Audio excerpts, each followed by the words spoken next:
State Board of Education meeting to order on January 26, 2016. If you would all, if we could have the roll call, please, and then we'll follow that by the Pledge of Allegiance. Dr. Bertram?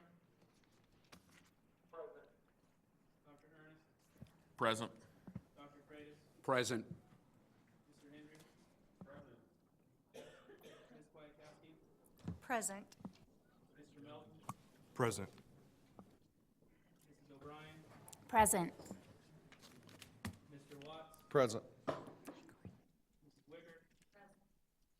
Dr. Yeager? Present. Superintendent Rich? Present. If you would all join me for the Pledge of Allegiance.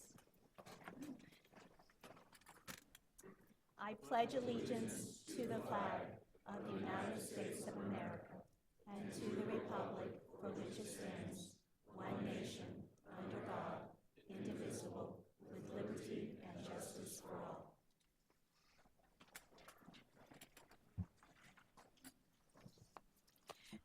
First item of business is the approval of the agenda. Motion to approve. Do I have a second? Second. Those in favor signify by saying aye. Aye. Those opposed? The agenda is approved. The next item is the approval of the December 2nd minutes.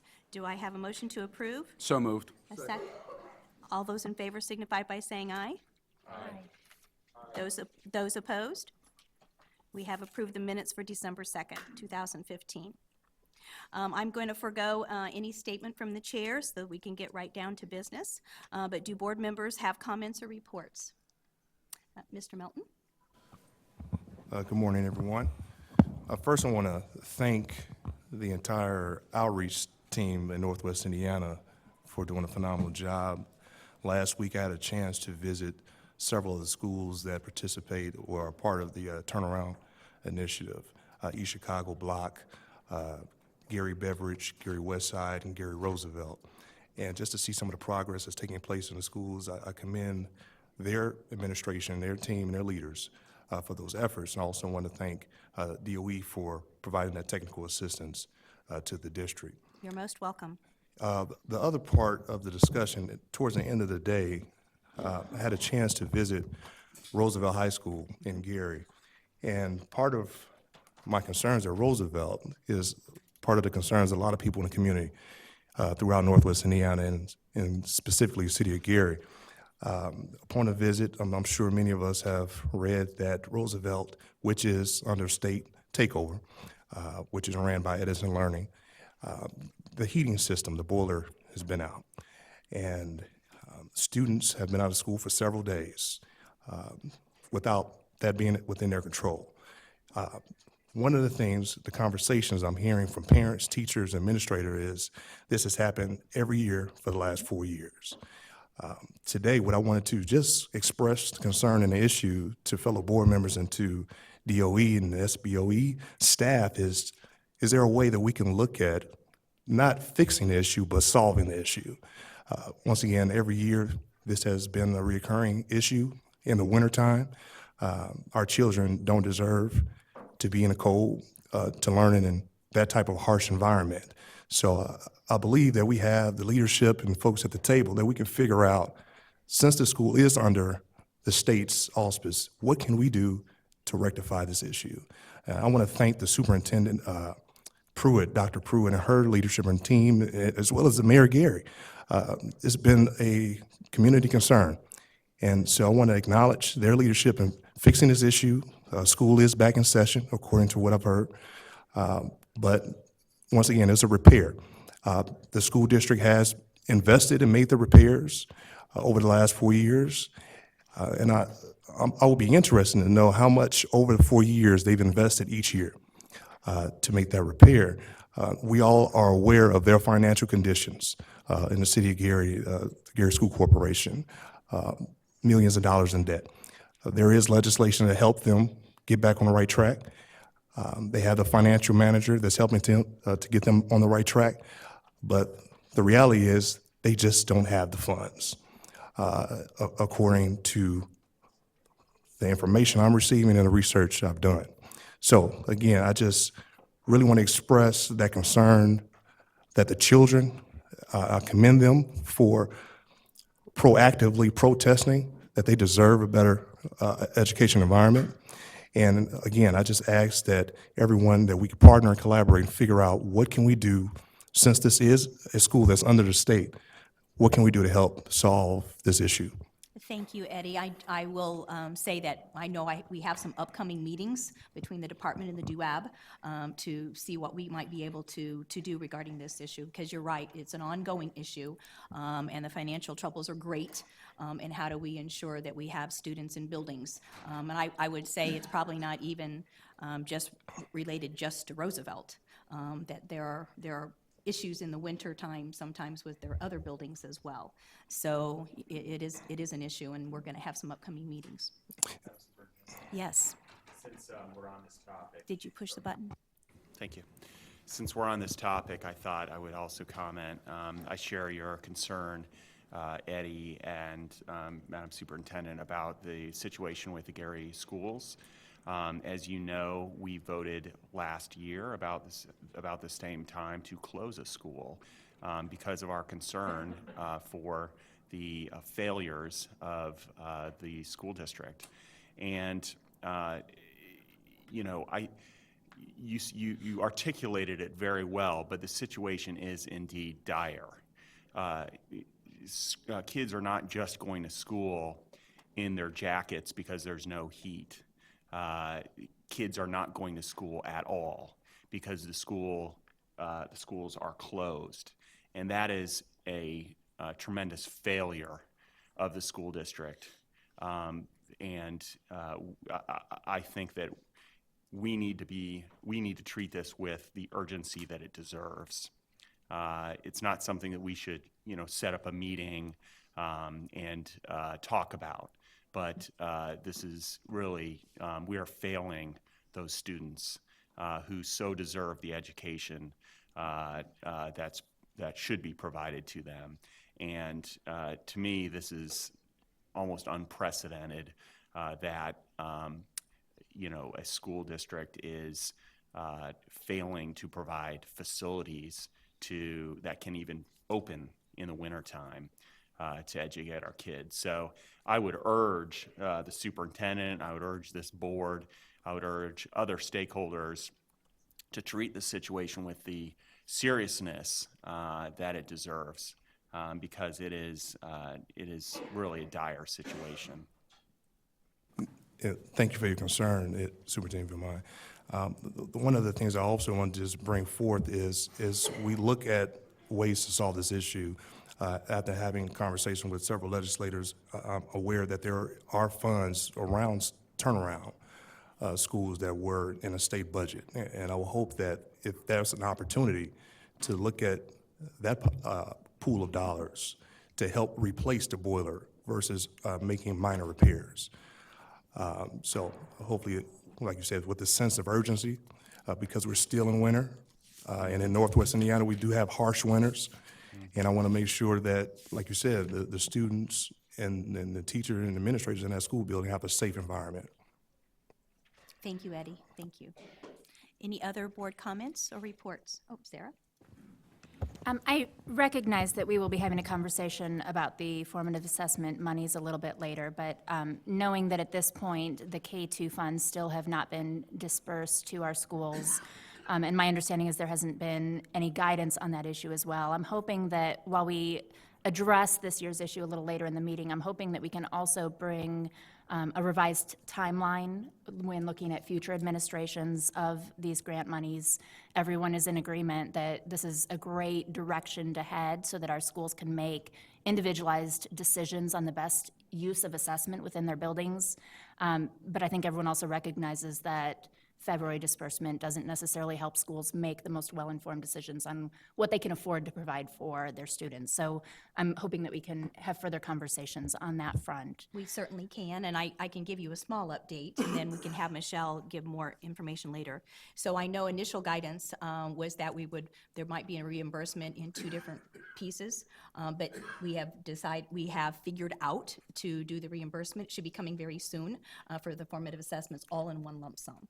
Okay, I'm not sure that schools understand that either, so it could be something as simple as some guidance I being think needed for. I think we've sent out information, but Michelle can clarify Okay, it when that she would be talks great. later. My only other comment is, obviously, we've been hearing of the stress test in media sources lately, and want to first just fully state that it is fully understood that the purpose of the stress test is specifically to stress the system. So I'm not surprised by what we saw as a result of it, and certainly not overly alarmed on that front. What I do recognize is that public perception and stakeholder investment in our assessment system is at an all-time low throughout our state. And I'm hoping that we can have some continued conversations on how the department's oversight of the contract as we move forward with this new vendor can differ from how it has in the past, so that we can ensure that we are on top of problems as they arise, and that we can stand behind the assessment that our students in our schools are spending hours participating in. And Michelle will also give an update on that too in her report. Thank you. Madam Superintendent, Oh, sorry, Steve? I would like to echo Sarah's concerns about the stress test. I was last Thursday with somewhere between 50 and 70 superintendents and building administrators, and there was not one that said the stress test went well. So we're very concerned about that, as well as, and they brought up, and it was a good point, that I believe that's one of the days that the southern third of the state was not in school because of snow. So not only was that a concern, but we didn't even have a third of our schools that may have been included in that stress test.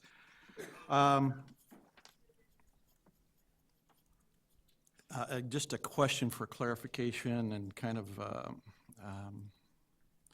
taking advantage of a golden opportunity here, I think, for us when we look at the feds and how they have more or less changed or modified the ESEA, presented opportunities to the states with an ESSA, and I'm wondering, Superintendent, where we are with taking advantage of the modifications that we now have the authority to do, my understanding.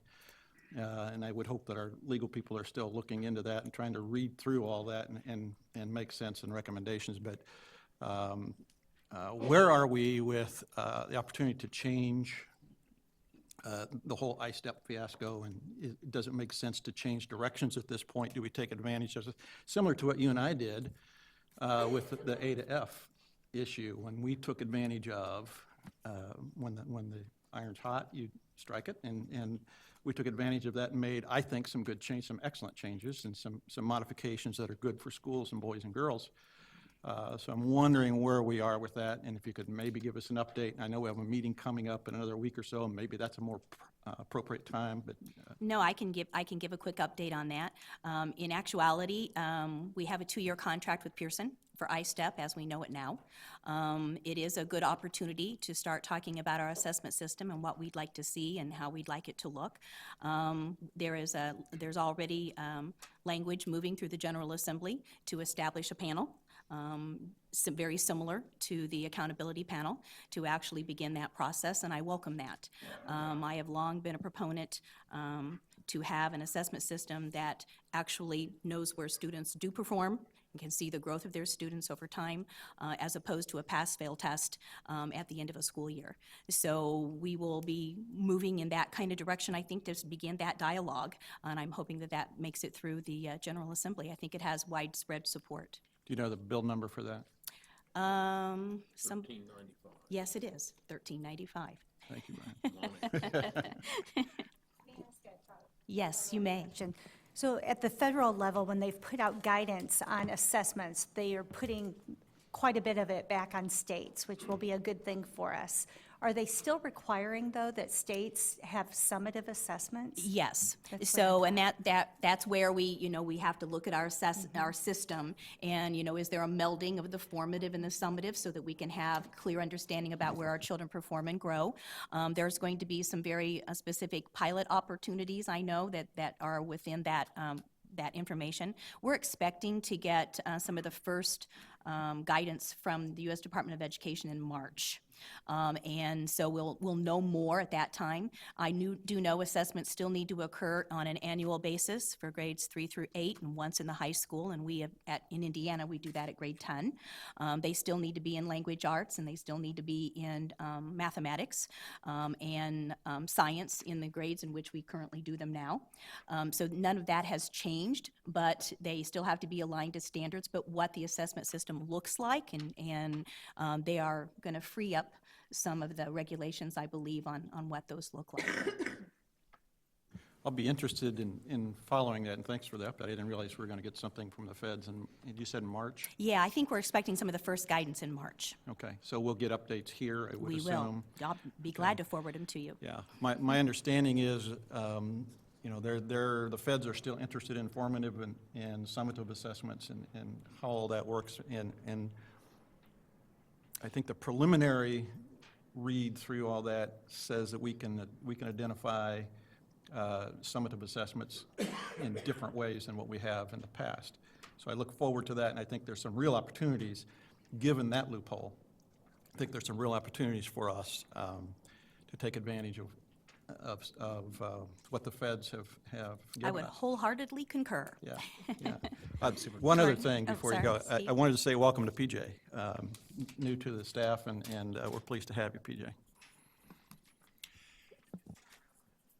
Yeah, I think it would be helpful for us as a board to have a briefing on the new federal law that was signed into law recently since we last met. And also, I know that the National Association of State Boards of Education has recently put together a webinar on the subject. I assume that there's a written briefing. I'm not sure I've seen it yet, but that would be something that we could help circulate to also inform at the same time. There's a briefing on the new law. And I would be glad to put out the CCSSO, the chiefs in the nation, their analysis of what the new law entails. But a great deal of it is around the guidance that comes forth from the U.S. Department of Education.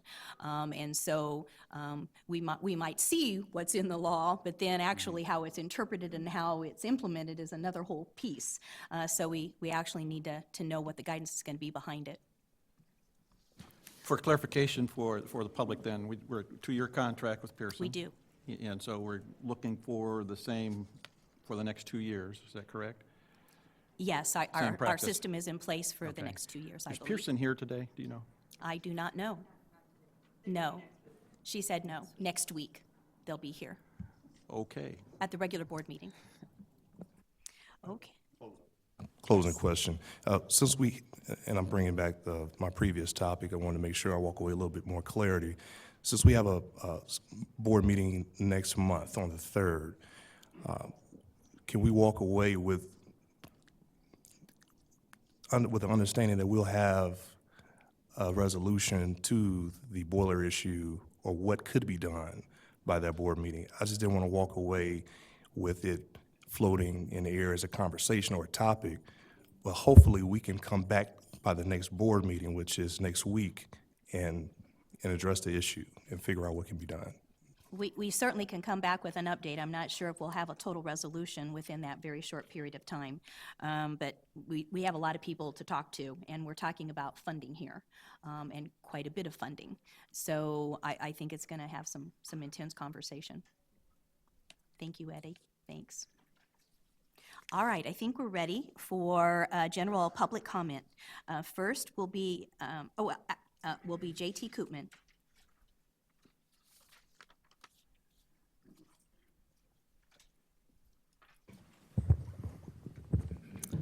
Morning, Superintendent Ritz, members of the board. Thank you for the opportunity to be before you this morning. I'd like to ask all of the superintendents represented today to please stand.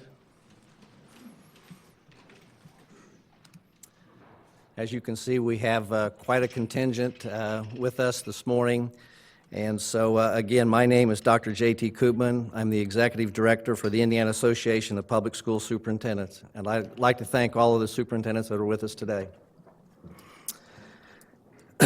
I'd also like to thank the state board members for your work on behalf of Indiana schools and the children that we serve.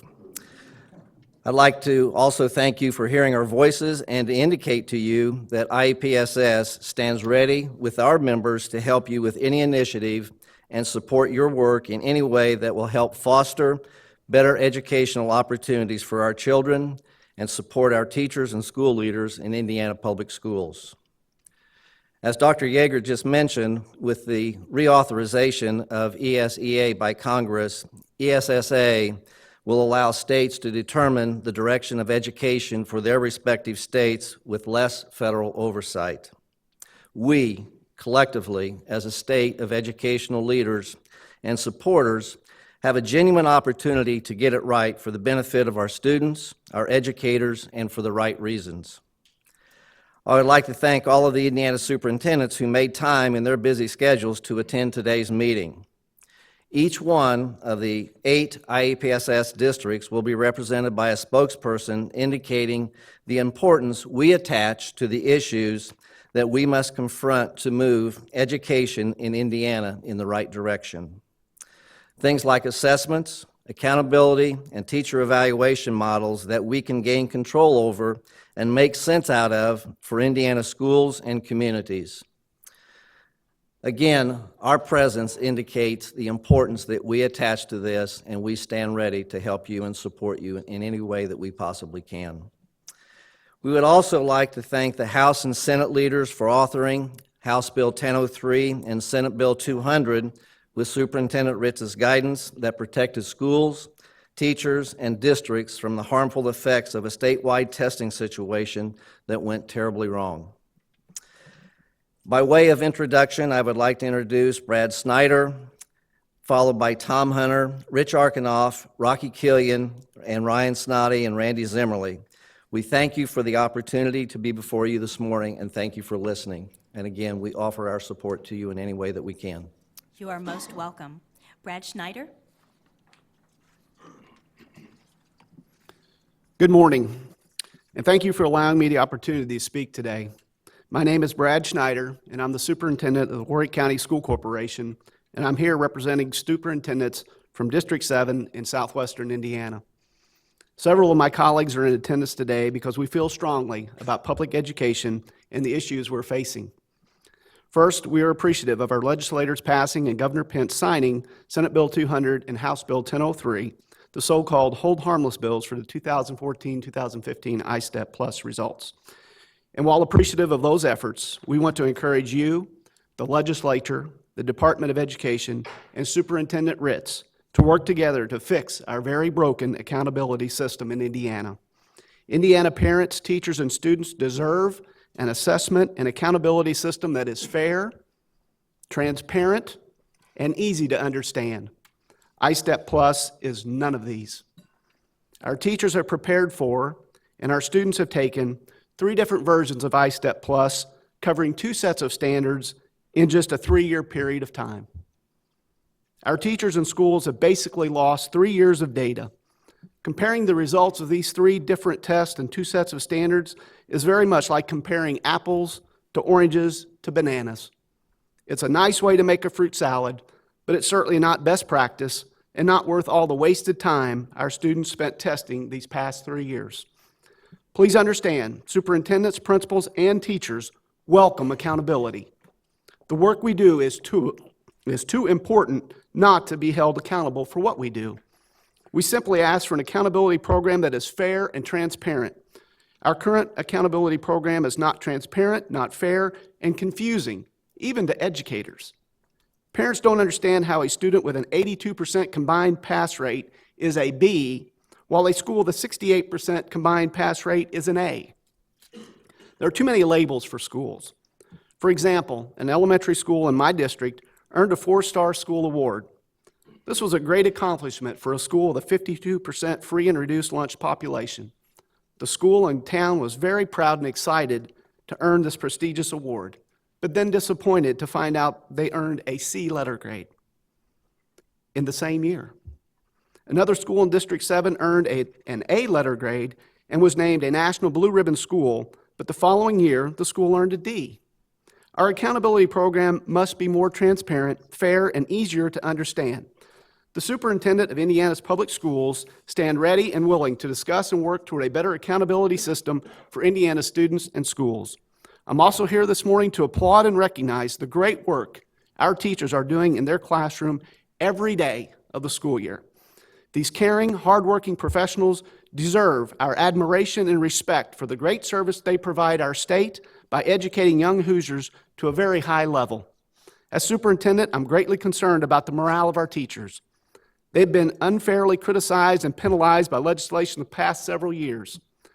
That, along with high-stakes testing, has created doubt in some of the best and brightest students as to whether they want to pursue a teaching career. The upcoming teacher shortage should be a huge concern to all of us.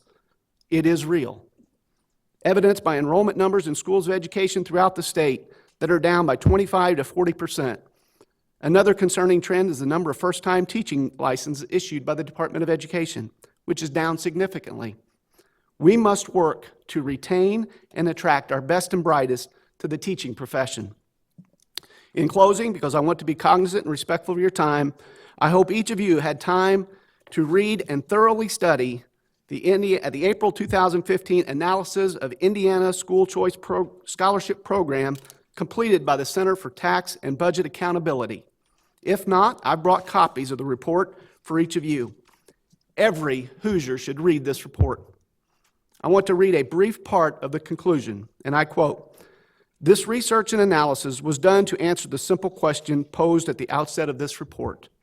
Will the Indiana choice legislation lead to better educational outcomes for my and/or my neighbors' children and be an effective use of our taxpayer dollars at a time when public budgets are stretched as thin as they currently are?" As it turns out, the answer is no. When ideology is put aside and evidence of what has worked to enhance student achievement is used as the barometer. All three components of the Indiana choice legislation are designed to funnel taxpayer money to private schools, which with little evidence that demonstrates improved academic achievement for students who are most at risk. Can I complete? Thank you. While parental choice is undeniable right, there is no compelling policy reason to subsidize it with public taxpayer dollars meant to educate children. District 7, we all use data to drive decisions. We expect our teachers to use data to drive instruction. Best practices and research, proven programs are where we invest our money, time, and energy. I encourage you to do the same. Please give the results of this report serious consideration as you and other educational leaders debate the path Indiana K-12 education takes in the coming years. Our children deserve no less than our best. I again offer the services and expertise and perspective of Indiana's public school superintendents. We are passionate, we're committed to educating children to the very best of our ability. We desperately want to be part of the discussion and feel it is time our state leaders adopted a team approach to shaping Indiana's K-12 education policy. We ask that our Executive Director, Dr. J.T. Koopman, be our voice and that he be given a seat at the table when these decisions are considered. Thank you very much for your time and consideration. Thank you.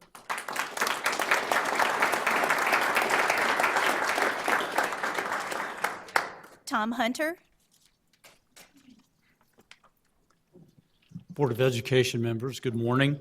My name is Tom Hunter. I'm the superintendent of Greensburg Community Schools. I've been superintendent for 16 years. My comments today represent superintendents serving southeastern and southern Indiana in District 8. Our test scores in District 8, as predicted by the Department of Education, show a significant drop in the ISTEP scores from previous years. Our school boards, communities, and parents do not believe this past year's test accurately measured our students' abilities and their mastery of the Indiana standards. We believe that changes in the test structure, along with arbitrarily set cut scores, produce these significant drops. The testing process itself was often chaotic because of student unfamiliarity with the computer applications necessary to complete the questions on the test. Students often became frustrated and didn't finish their tests with fidelity. Did the students fail the test, or did the test fail them by not being a true measure of their understanding of the new Indiana standards? Make no mistake, we want our students to be academically competitive. We simply want a fair and valid means of assessing their achievement and their growth. We ask you please consider the following in regards to the 2014-15 results and future testing of Indiana students. Number one, are there already tests that can achieve our goal and provide quick access to results? We need to be able to utilize the data to improve student performance and provide teachers with the time for remediating areas of concern. Today's technology can provide multiple assessments over the year with immediate feedback to teachers. The DOE must assist all districts in reaching the same level of connectivity and equipment so that everyone can take the test online. Please help us invest in the technology for all schools. Number two, how's the labeling of schools with letter grades from 2014-15 tests going to impact the perception of Indiana communities and the perceived education we provide to our students? Is this year's testing controversy going to further negatively affect the number of students choosing education as a career? We're already seeing the problem manifest itself in the teacher shortages in southern Indiana. Number three, we want to work together using the provisions within ESSA to develop a measure of student success that's more than just a test score on one given day.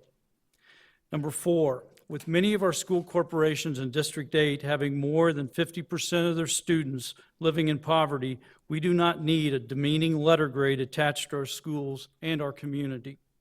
Number five, as all of our speakers will attest today, we're not against being held accountable. We just want the process to be fair. And number six, please handle the 2014-15 data with care and give us time to institute any new testing aligned to our Indiana standards with fidelity. We faced a moving target with constant changes in standards and tests. Consistency with both can provide a true picture as to how our students are doing. We all want the best for our students and our communities. Thank you for the opportunity to speak today on behalf of District 8.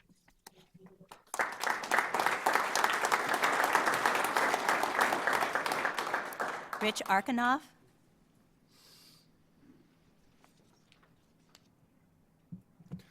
Good morning and thank you. Thank you for allowing me to speak today. My goal today is to be brief, be brilliant, and be gone. My name is Rich Arkanoff, and I'm the proud superintendent of Center Grove Community School Corporation in Greenwood, Indiana. I appreciate the opportunity to speak. I would also like to thank you for all your support and the updates made to the school funding formula in the last session. Our students benefited from those updates, and we appreciate the work that went into making those changes happen. My comments today represent superintendents serving in District 5, which is in the central part of our state. We do appreciate the efforts through House Bill 1003 and Senate Bill 200 to try and minimize the damage that could be done to our teachers, schools, and districts through the use of ISTEP+. We need to create a system that makes a lot more sense than what we're doing now. As you heard, the position we are in as school districts is incredibly frustrating. Standardized testing is designed to support educators and parents by providing them with a snapshot of our students' mastery level, but that's not happening in our state. The weight of the ISTEP+ test has been allowed to balloon well beyond its original intentions. The test is no longer just a snapshot. It's grown into a verdict of pass or fail, not only for our students, but for our teachers through their evaluations and our districts through school grades. This is quite a tall order for one test. The test is not only acting as a support for educators due to the lack of is not acting as a support for educators due to its lack of timeliness of the results. The original promise indicated to schools would be to receive the test data around a month or so after testing. And I can't recall the last time that that's happened. Likewise, school grades were originally billed as a transparent accountability system that would be easy for parents and community to understand. The current system can be a challenge for all to understand. Teachers are frustrated by the amount of time spent testing, the issues with the process, and the results. It leads to lower morale, which is not good for our students and does not help the efforts of recruiting new teachers. Parents and students think ISTEP Plus is a joke, and that's a problem. A test that has grown into a verdict of pass-fail is not being taken seriously by two of our most important stakeholders. But the damage may not be done. We implore you to help us avoid the next potential blow to educators. You and your colleagues have recognized the importance of not penalizing teachers for the failures of this year's test.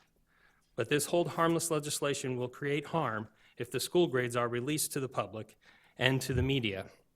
Already, ISTEP Plus scores, which have been billed as not comparable to last year, were shown side by side and in rank order. Publishing school grades built on a flawed test is not responsible and will lead to repercussions in all of our communities. As some of my colleagues have mentioned, we have solutions to this problem. Growth model-oriented assessments are available. It's up to you to take advantage of this opportunity to wipe the slate clean and do right by our students and our educators by improving Indiana's educational system. We urge you to take advantage of the pilot opportunities that the federal government is providing and use more formative assessments. Thank you very much for this opportunity. You're welcome. Thank you. Gordon, did you have a question? You may. Just, John or PJ, just in response to some of those comments, I want to understand for this year's ISTEP, when will we have the results back? Because I know that there has been a significant time lag in the past couple years, but it's my understanding that that period will be shortened substantially. Am I correct? Sure. And Michelle, you want to address when this year's ISTEP scores information data will be given to schools? Sure. I'm gonna be on my tippy toes. Thanks, Cynthia. That's all right. Yeah, they You don't can come probably in. hear me. I think that's a great question. Pearson's actual current timeline is early June, and some of that does depend on how many paper pencil tests are actually given in Part 2, as those take longer to process than online. But back to kind of a traditional schedule of late May, early June is what we're expecting. But Thanks. that's for grades 3 through 8 only. Yes, thank you, Grade Cynthia. 10 Grade 10 will will have to come. have standard setting. Right, and when will that be? That's this summer, so the dates are to be determined. Right. You're welcome. Rocky Killian? Good morning, everyone. Rocky Killian, Superintendent, West Lafayette Schools. I want to thank you for giving us this opportunity to speak with you today. I want to thank Superintendent Ritz, State Board of Education, for your work in trying to help us create a well-rounded education system for all of our children in Indiana. I know you're a regulatory board, so you have to deal with federal and state legislation, which I don't envy you in that regard. But I would encourage you to continue to look at what we can do to give our children a world-class education and allow them to be competitive with the world's best. As you know, I'm not a fan of standardized testing. I have yet to meet a standardized child. So I guess that's one of the reasons why I don't like standardized testing. There's no value, in my opinion, to standardized testing. We are using the wrong kinds of tests, and we're using those tests in the wrong kinds of ways. Standardized testing was never invented to evaluate teachers into closed schools and into grade schools. It'd be like me standing in the garage hoping to become a car. It won't happen. So I offer some thoughts to you. I do believe standardized testing is the new bully in schools. There's no evidence anywhere in the nation that expanding standardized testing and using it to grade teachers, to evaluate teachers, to look at the accountability model that we're implementing within this state is going to give us a better education system. Not only there's no evidence anywhere in the United States, I find no evidence anywhere in the world. I defy you to point to a high-performing country in education that got that way using the expansion of standardized tests. I have yet to find it, and if you have that information, I'd love to see it. So I offer some thoughts to you. If ESEA authorization gives more flexibility to the states, why not allow local governance to prevail? Why not give the opportunity for local school districts to create an accountability model that would be under your authority to review and to approve? Let's not only think outside the box, let's blow the box up. Let's create a consortium with other state boards of education from other states to build formative assessments, and in doing so, look at how we then can use that information to compare how our students are doing with children from other states, but not tying it into this accountability model where we're evaluating teachers and we're grading schools. There's other ways to do that, and I would suggest the work of Tom Guskey, if you're interested in looking at other ways of accountability, and Linda Darling Hammond. If we want to prepare our students for global competition, we need to focus on what truly matters, and that's, of course, our children, and we need to focus resources on the issues that really impact them coming to school: poverty.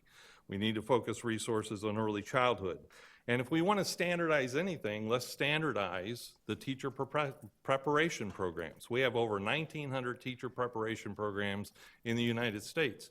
The world's best education systems decided long ago to standardize teacher preparation programs. And in so doing, the quality of those teachers coming into the classroom has raised the bar regardless of the school that they teach in.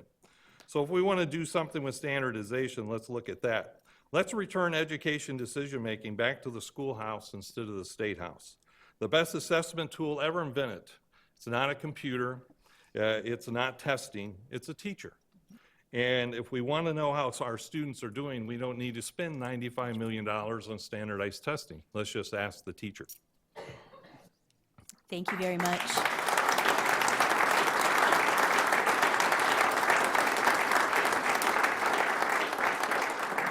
Ryan Snoddy. Good morning. Good morning. That's a tough act to follow the colleagues that have preceded me, and I certainly support their comments. I'm Superintendent of Northwestern School Corporation in Howard County, Indiana, and represent District 3, which is a huge part of North Central Indiana. I also would like to begin by thanking members of the House and Senate, State Board of Education, State Board of Education's leadership, and Superintendent Ritz's leadership in helping to pass House Bill 1003 and Senate Bill 200 that enables us and teachers in schools to be held harmless with respect to the 2015 ISTEP Plus scores. With the recent action taken by Congress, passage of ESEA, and the Every Student Succeeds Act, it is clear they are putting trust in local decision-making regarding annual assessments. Based upon that action, this is our time to rise up and demonstrate that teachers and school leaders can develop valid, reliable measures that are fair to our students. While I am nearer to the end of my career than the beginning, I have never backed away, nor have I witnessed any other professional educator back away from their responsibility and accountability to children. They all want, just as you do, what is best for students. It's my understanding that through ESSA, states have 2 years to comply with the regulations. With what I just heard this morning, our contract to Pearson for those 2 years, I sincerely urge you to take the time necessary in that 2-year period to ensure the proper piloting, test development, and test questions that will provide for the greatest reliability and validity of the assessment. Perhaps we even go a different direction and look at portfolios or performance assessments that give a bigger picture of what our students are able to do. When you are ill, you seek out a licensed physician. When your vehicle breaks down, you seek out a licensed mechanic. When you have electrical or plumbing problems, you find a licensed electrical or plumbing specialist. We currently have a broken, problematic, and sick system of assessment, and it is time we seek out the assistance of licensed, experienced professional educators as Indiana works to fulfill our obligation to our students. We expect our students to be taught by effective and highly effective teachers. Is it not too much to ask that we create a highly effective system to support that work? Give teachers and school leaders the opportunity and time necessary to develop from the bottom to the top a system that effectively marries student assessment, teacher evaluation, and school accountability that also appropriately honors the hard work of our Indiana students, teachers, and school leaders pursue on a daily basis. I offer myself, our Northwestern teachers, our principals, IAPSS, and the Principals Association to serve and help you develop that system. Individual student growth and achievement are both important, but let's not lose sight of the fact that those are measures that reflect student performance on 2 or 3 specific dates. As Superintendent Arkanoff said, they're a snapshot of student performance on those specific dates. How do we measure the growth and achievement individual students demonstrate all the other days of the year? To do that, we need annual assessments that in turn are supported with interim formative assessments that inform students, teachers, and parents of individual and group progress. We need more than just a snapshot of how students perform on an annual assessment. We need an entire photo album. Thank you for your time and for allowing me to address this issue, and I look forward to being able to work with you in the future.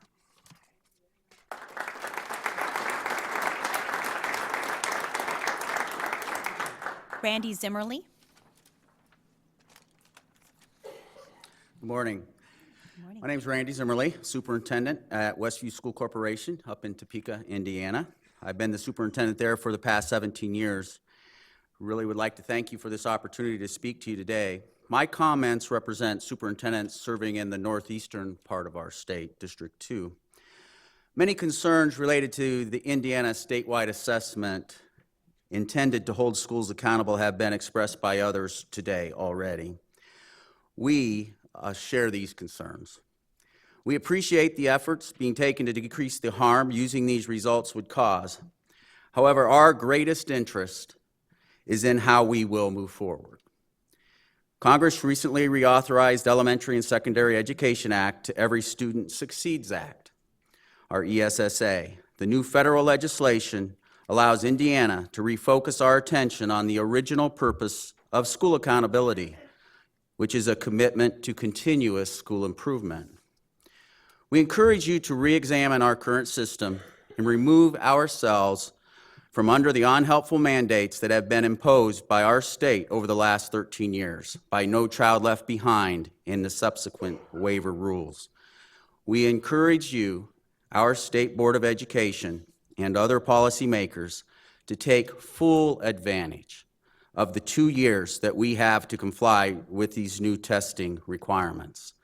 I don't know what the implications are of already having a contract, but we already had a contract for the voting public when it came to license branches, and that contract was broken fairly rapidly with confidence and was told, we're not participating in this contract anymore. If it's the right thing to do, you may want to consider that, or at least pursuing that. So to take full advantage of the 2 years we have, using this delay to develop a credible system is better use of our resources than forging ahead with a system that is not respected. Continuing 2 more years, similar to what we've done in the past, I believe is not cost effective. It currently is not respected. Specifically, we ask our leaders to focus on creating a system, better yet, maybe using an existing system that significantly reduces the amount of time we spend completing tests so that this time can be used for instruction. Specifically, we ask you to focus on constructing or adopting a system that provides useful information to parents, students, and schools, communicating student passing and failing rates without providing useful information that explains why students passed or failed, like the current system, is not helpful and only succeeds in ranking our communities and our neighborhoods and causing harm, not improving schools. Specifically, we ask you to focus on utilizing the provisions within the new Every Student Succeeds Act to broaden the description of student success instead of just relying on test scores. Can we look at research-based climate surveys and audits? Can we look at student engagement rates? Can we look at actual data on students that go on to earn college credits as a way to evaluate our schools, or perhaps career certification, Or maybe even better, are the graduates being gainfully employed? The amount of money that we spend on our current testing system, certainly part of it, could it be used to see whether we actually have meaningful outcomes and then judge school districts based on those? Specifically, we ask you to focus on creating a system that is intended and designed to identify those in need of assistance instead of one that ranks communities in neighborhoods. This can be established by creating thresholds that identify communities and schools that are in need of intervention. We know there are some that need intervention. It could also identify, however, those school districts and communities that are performing adequately and are already being held accountable by their own very demanding communities. Some of us serve communities that expect much more than the Department of Ed or an assessment could ever expect of us. It seems redundant and wasteful that the focuses of our accountability system is spent on some of those areas in those communities. That does not make a lot of sense to us. Those, therefore, in need of intervention could perhaps be the focus of the Department of Education and could function as an effective, could then function as an effective technical assistant instead of managing compliance reports and requirements for schools that are already performing above established thresholds. Should I finish? All right, thank you. Superintendents in Northeast Indiana are relieved a solution to the ongoing ISTEP Plus issues may soon be adopted, so we can put the past behind us. We are anxious to be asked to engage in discussions about how we can move forward. We seek a system that holds us accountable, supports continuous improvement, operates openly, and simply is cost-effective. And most importantly, a system that focuses us, the schools, on creating contributing members of deserving communities, not just good test takers. Thank you.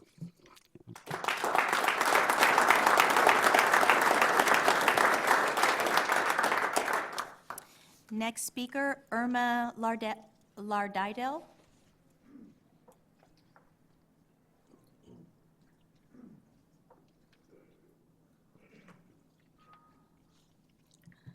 Good morning Good morning. to Superintendent or President Ritz. My name is Irma Lardidel. I am from Northwest Indiana, now here residing in Marion County. I'd like to thank you and the board for the time that you're giving me. And I don't know if I really signed up under the right program or not, because I just want to thank the superintendents that came out today to voice what is going on in their school districts.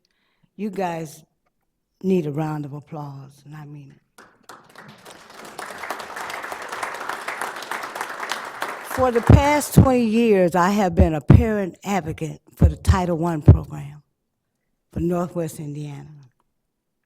In 2005, I had the awesome opportunity to be introduced to Ms. Leanne Kwajankowski. And at that time, Northwest Indiana had never held a parents' conference. And I called Ms. Kwajankowski, and I told her I lived in the area where 4 of the poorest districts were. That was East Chicago, Gary, Hammond, and Maryville. And that I had worked very closely with the superintendents in that area. And it was time for us to bring the parents together. Ms. Kwajankowski made several trips back and forth to Northwest Indiana to help us accomplish this. At the time, I think we had 291 school districts. I want you to know that Ms. Kwajankowski brought together 280 school districts for parental involvement, so she deserves a round of applause. It had never been done before. I don't think it's ever been done, has been done since. And I think now it's time for us to have parents. My only regret today is that I didn't bring more parents here to voice their opinion about what's going on. I listened to the superintendents, and on behalf of parents, no, we don't have a clue.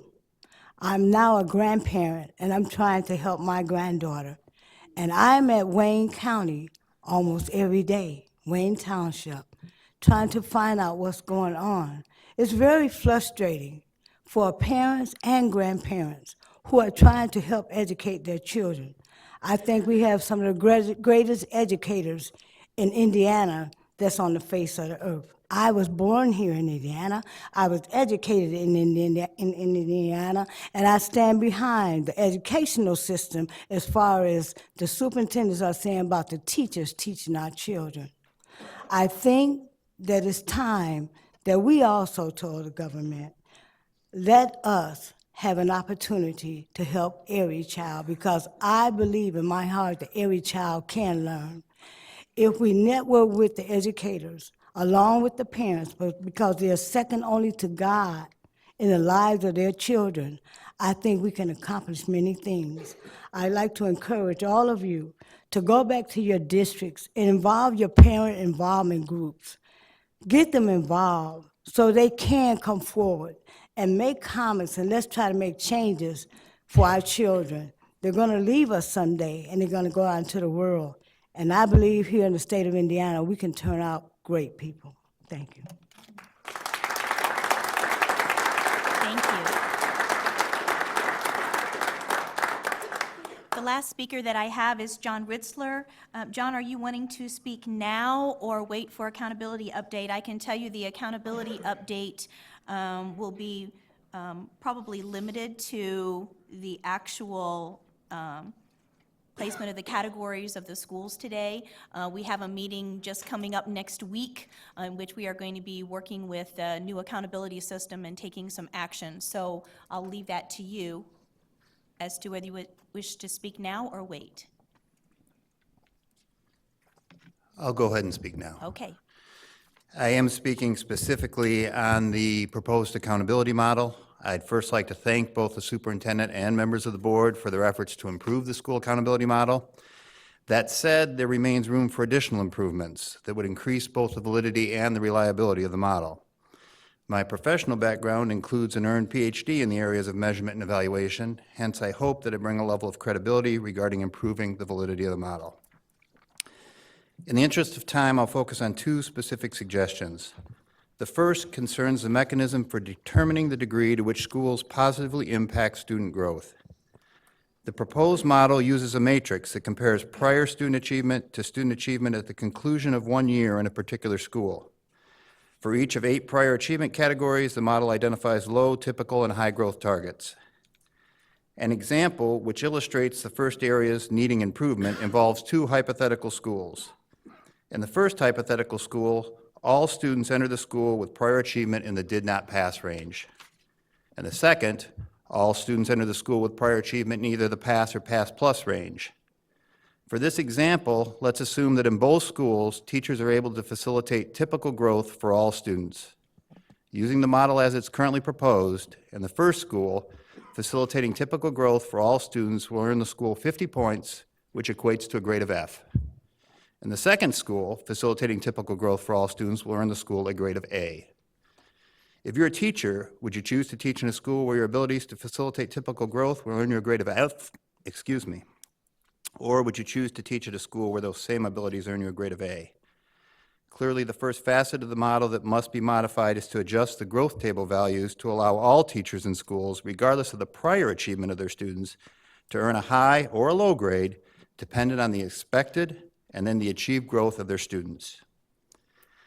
The second critical adjustment required in the model can only occur after the first. Once the growth table has been revised, the weighting should be changed from 50% raw achievement, 50% growth in achievement, to 0% raw achievement, 100% growth in achievement. I recognize this as a radical suggestion from a policy perspective. However, from a measurement perspective, it's critically important to remove a component that rewards schools for high passing rates with no regard for the starting points of entering students. To clarify, removing the achievement component, the pure achievement component from the accountability model does not mean consideration of achievement data disappears. Indeed, as long as Indiana administers some sort of test, passing rates will be on the front pages of newspapers, web pages, and real estate brochures. If either the board or department wants to use that data to direct resources to schools, the data will be readily available. However, including that type of data in an accountability model without taking into consideration student starting points is a shot in the foot to the validity of the accountability model. In conclusion, I'd like to highlight the fact that lawsuits are popping up all over the country regarding accountability models that fail to address these two issues I've raised. One case in point is the state of Arizona, where a judge recently issued an injunction against allowing the Department of Education to use Arizona's data as part of teacher evaluation. The Department of Education in Arizona, in arguing to keep the data, argued that, quote, an injunction would hurt students because it could leave in place bad teachers. While this seems to be a well-motivated argument, it ignores the issue of the validity of the model. The judge's response acknowledged that validity is indeed important. Specifically, he stated there is no evidence that the use of Arizona's data, quote, more likely results in the retention of bad teachers than the firing of good teachers. He issued the injunction. Indiana is well positioned to travel a wiser path in terms of school accountability. The federal government, via the passage of ESSA, has opened the door for all states to reconsider their accountability models. I encourage you to take this opportunity to step back and reconsider how student growth and achievement will be measured and how it will be weighted. Thank you. Thank you.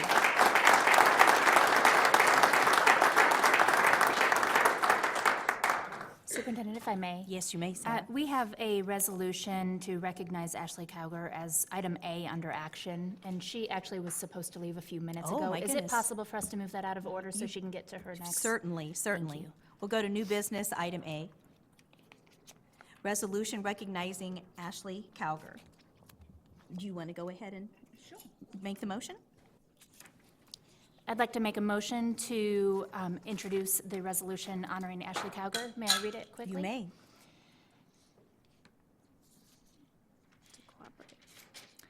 Whereas Ashley Cowger served with distinction as the Chief of Staff for the State Board of Education, whereas Ashley Cowger has served with distinction as a special education teacher, whereas Ashley Cowger currently serves as the Director of Special Education at the Indianapolis Public Schools, whereas Ashley Cowger has a passion for the betterment of education in Indiana, a compassion for Indiana students and educators, and a strong desire that every student have an opportunity to succeed. And whereas Ashley Cowger has exemplified the highest professional and ethical standards as an Indiana public servant for the benefit of Indiana students, educators, families, and communities. Now, therefore, be it resolved that the board recognizes Ashley Cowger's distinguished service, and be it further resolved that the board expresses its great appreciation to Ashley Cowger for her service and wishes her the best in her future endeavors. Do I have a second? Second. Any more discussion? All those in, I guess we should do a roll call. It's under action. Dr. Bertram? Yes. Dr. Ernest? Yes. Dr. Freitas? Yes. Mr. Hendry? Yes. Ms. Kwiatkowski? Yes. Mr. Melton? Yes. Mrs. O'Brien? Yes. Mr. Watts? Yes. Mrs. Wicker? Yes. Dr. Yeager? Yes. Superintendent Ritz? Yes. Motion carries. Ashley, thank you so much for your service. Yeah, if Ashley could please stand and accept our appreciation.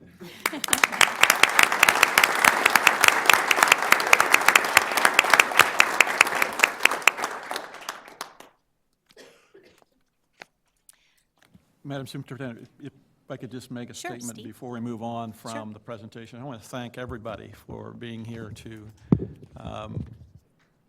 make your passionate or present your passionate presentations. Just be reassured that, and a lot of it was that the A2F accountability and where we fall on that, know that there's a new model coming out. And if you haven't seen it yet, Steve Baker's in the back of the room, and he'd be able to share information with you. Also know that the intent of the new accountability model, the ISTEP information that we just received will be plugged into that new accountability model and then shared with superintendents to see how your school districts would have achieved under the new model. Know that that's not anything for publication. It will be sent to you only as superintendents to review and look at the new model and see what that impact is. I wanted to reassure you that that was the case. So look for that. I'm not sure when that's supposed to go out. Superintendent, do you know? I don't have the timeline in front of me, I'm sorry. I don't either, but I know it's coming out. So be patient, know that, and expect that information to come to you as superintendents only. And thank you for being here, everybody that made presentations. I echo that. The next item is adjudications. We have 3 dismissals at this time.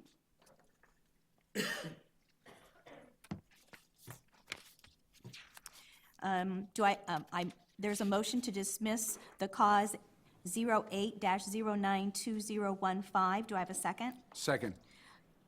Any discussion? Those in favor signify by saying aye. Aye. The next one is, oh, sorry, Vince, I'll wait for you. The next one is a motion to dismiss cause 09-092015. Do I have a second? Second. Any discussion? All those in favor signify by saying aye. Aye. There's a motion to dismiss cause 09-09 215. No, it's 10, excuse me, 10-102015. Do I have a second? All those in favor signify by saying aye. Aye. Motion carries. We have dismissed all 3 adjudications. Next is the item of new business, the adoption of final placement of school categories. I believe there's a validity study update first. And that will be followed by a discussion amongst the board regarding those schools that did not have a grade in 2013-14 and for the first time had a grade in 14-15. Good morning. I will keep this brief.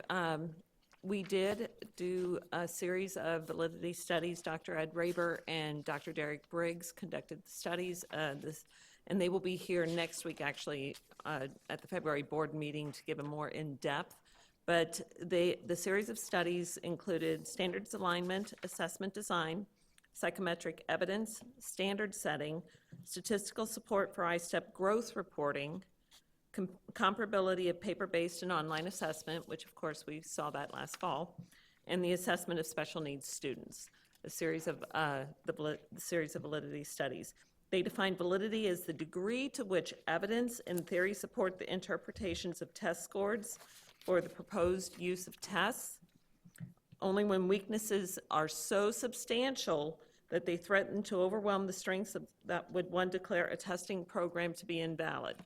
All right, so weaknesses would have to be so substantial to declare it invalid. Their investigation did not find weaknesses with the ISTEP that fundamentally undermine the primary intended use of ISTEP scores to make inferences about student achievement on the proficiency levels relative to Indiana's academic standards. All right. With that stated, yes, they did find issues that will need to be addressed. They highly commend the board for the technical advisory committee that will be addressing these. We've got our first meeting on February the 11th and 12th, and we'll start reviewing all of the recommendations for improvements. And again, there were several, but ultimately the results for their intended use of determining whether or not students were proficient were determined to be valid. Thank you very much. And so we'll have an opportunity to ask questions at the next meeting next week. Right. Thank you. Presentation of the final placement of school categories. You received a memo regarding 52 schools that had no grade in 2013-14, but did receive a grade under the data for 14-15. We can have a discussion at this point. There's a recommendation basically to either assign the 14-15 or to assign the no grade for 13-14 with the intent that we want to hold schools harmless for the 14-15 assessment. Do we have any discussion? I think Brian. Oh, sorry, Brian. Good morning. Good morning. Staff has a recommendation with regard to the null grades. Sure. So, obviously, Senate Bill 200 merely states that if you can't have a lower grade than last year. It doesn't address schools that had null grades last year. Correct. So what we did is we tried to look at what the legislative intent was, it's hold harmless, and then figure out a way to apply that to the null schools. And we looked to the only other recent statutory scheme where the legislature has looked at all the grades, A through F, with the null grades, and that was in the recent charter loan and grant program.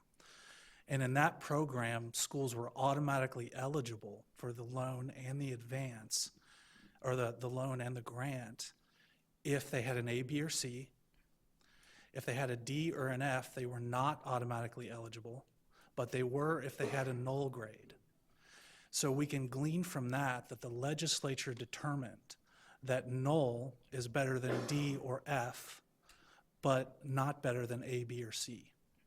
So one option in our staff's recommendation would be to vote that those null grade schools that received an A, B, or C, be assigned that category, but if they got a D or an F, they'd be assigned, again, a null grade for this year. Can you say that one more time, just for clarification? Sure. Part, the last sentence. So our recommendation would be that there be a motion and the board vote that null grade schools would receive an A, B, or C this year if we ran the new adult accountability model. And there's also other null grade schools. But if they had an A, B, or C under the grade calculation for this year, that they get that grade. But if they had a D or an F under this year's calculation, that they get the null grade as they did last year. Under the idea that since the legislature has had that similar, it appears that that's the legislative intent with the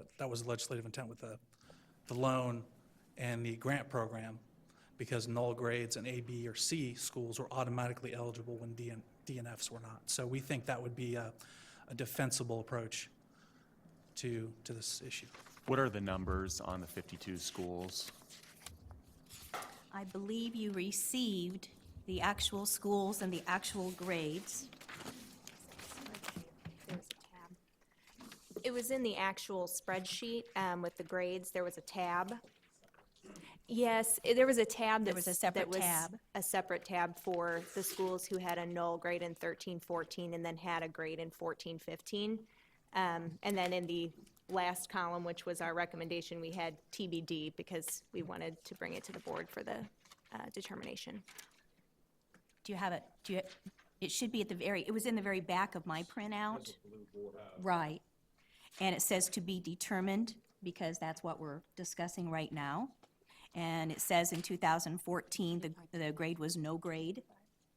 And then it lists the grade that was earned with the 2014-15 data. So of those, Cynthia just told me, of those 52 schools, 25 received a D or an F. How many? 25. So 20, yeah. So 27 A, Bs, or Cs.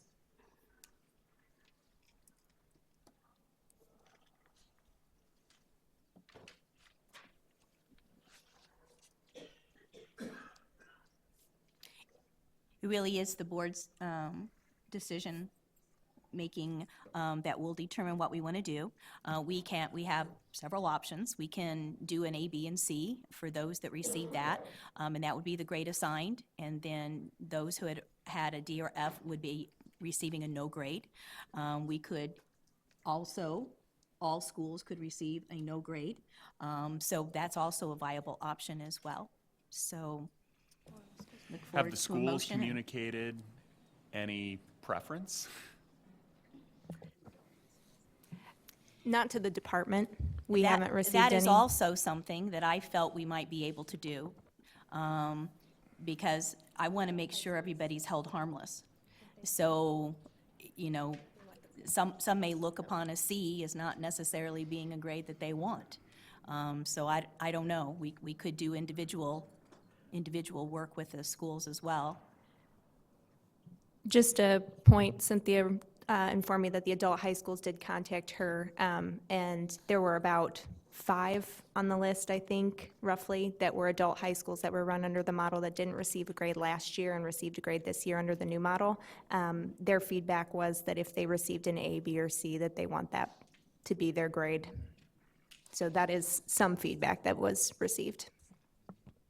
Madam Chair, Yes. I'll move the staff recommendation. I believe that we should not hold those schools with DNF in a negative way, given the legislation, and those schools that received A, B, and C, they should be celebrating those scores. And so I'll move the staff recommendation. Second. Any more discussion? Roll call, please. Dr. Bertram. Yes. Dr. Ernest. Yes. Dr. Freitas. Yes. Mr. Henry. No. Ms. Wackowski. Yes. Mr. Melton. Yes. Mrs. O'Brien. Yes. Mr. Watts. Yes. Mrs. Wicker. Yes. Dr. Yeager. Yes. Superintendent Ritz. Yes. You have before you all of the hold harmless grades, which will be the grades that will be published. Oh, Maggie? One quick note on the spreadsheet that you received. We did identify there were, excuse me, there were 2 schools who showed the wrong hold harmless grade. So we want to notify you of those before you make any kind of take any kind of action. The first was in Evansville, Vanderburgh School Corporation, North Junior High School should be listed as a C. And Brown County School Corporation, Brown County Intermediate School should be listed as an A in the hold harmless category. Thank you very much. Madam Thank you for that. Superintendent, if I Yes. could explain my vote. Sure. Just for purposes of explanation, I appreciate the staff's recommendation. It's just my viewpoint that we should either be one or the other and not split the baby. So that's kind of where I'm coming from on my no vote. Is there a motion to approve the final placement of schools into categories of school accountability as presented under the hold harmless category? So moved. Is there a second? Second. Roll call, please. Dr. Bertram. Yes. Dr. Ernest. Yes. Dr. Freitas. Yes. Mr. Henry. Yes. Ms. Wackowski. Yes. Mr. Melton. Yes. Mrs. O'Brien. Yes. Mr. Watts. Yes. Mrs. Wicker. Yes. Dr. Yeager. Yes. Superintendent Ritz. Yes. Thank you very much, and thanks to the General Assembly for passing Senate Bill 200 and House Bill 1003 for these purposes. Resolution on schools eligible for the 2014-15 intervention. You received the resolution. Dr. Yeager, did you wish to speak to it? Yeah, I think it's self-explanatory. I'd like to offer an amendment to that resolution. To reflect the board will continue the current turnaround strategies to charter schools that face potential additional interventions. Similar to our traditional public schools, we want the authorizers to appear before the board during an upcoming meeting to update us on their improvement plans for those schools, but we are treating them equally to the traditional public schools. So I think it just clarifies it just a little bit. Okay, so I think we probably need to actually approve the amendment. So moved. Is there a second? Second. Any discussion on the amendment? Madam Superintendent, Yes. I need to, in light of this amendment, I am going to recuse myself from the discussion as well as the vote on this. I'm going to go get a cup of coffee and allow you to have that discussion. Okay. Because that's the right thing to do. Thank you. David? Can you get me a coffee too while you're? I support the resolution. I just wanted to check with you on what obligation we have with DOE to support these schools who may be in the lower categories during this time. Obviously, we're not going to count this score against them, but are we going to continue to work with these schools to help them improve? think my understanding is yes. As a matter of fact, we are already working with the schools to come forth, and hopefully even the two schools that are in their sixth consecutive year to come before us here, maybe even at our February 3rd meeting, and that we would go ahead and improve the interventions that they have in place and that they're moving forward.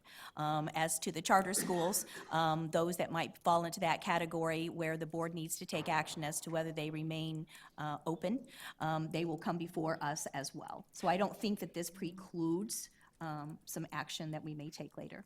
How many schools are we talking about that fit into this category? After the approval of the grades, Correct. there are 2 remaining schools in the 6-year category, both in the Evansville-Vanderburgh School Corporation. So if they're in the 5th year, we're not going to count this as their 6th year. Does the clock start over again Oh, at no, no, no, 0? no, no. Or will the clock continue with this hiatus from this particular year? No, the intent of this resolution is not to give anybody a hiatus, so to speak. They are in their 6th year, and it's simply the board saying that we are going to allow the schools to continue with their interventions that they have in place as our action coming forth. It is not absolving us of our responsibilities or oversight or the department's role in the actual work that the schools will be doing. I really appreciate the notion of helping these schools and continuing with that, and also having them come to the board to give us an update. And I think it's an obligation that we have to students in those particular schools to ensure that the progress that they've made, which has been tremendous up to this point, continues during this year. So I support this resolution. Thank you, and that is certainly the intent of the resolution, is to still make everybody accountable. If I could. So you asked a question. I think this needs to be updated. Teresa, is Teresa Brown here? Do you have an updated, based upon the hold harmless, assigning of grades? I have a memo from you, but it was prior to the hold harmless grade. Do you have an update that you might give the board actually next, maybe we can do it February 3rd? Okay, and we'll have that ready to go. Thank you. If I could, Dr. Yeager, while I certainly support your resolution, I'm also going to abstain from this. I feel like I should with both schools. 2 of the schools mentioned being in the district that I worked for. I appreciate your resolution, but I will also abstain. All right, we have a motion and a second on the amendment. If I may just make a quick comment.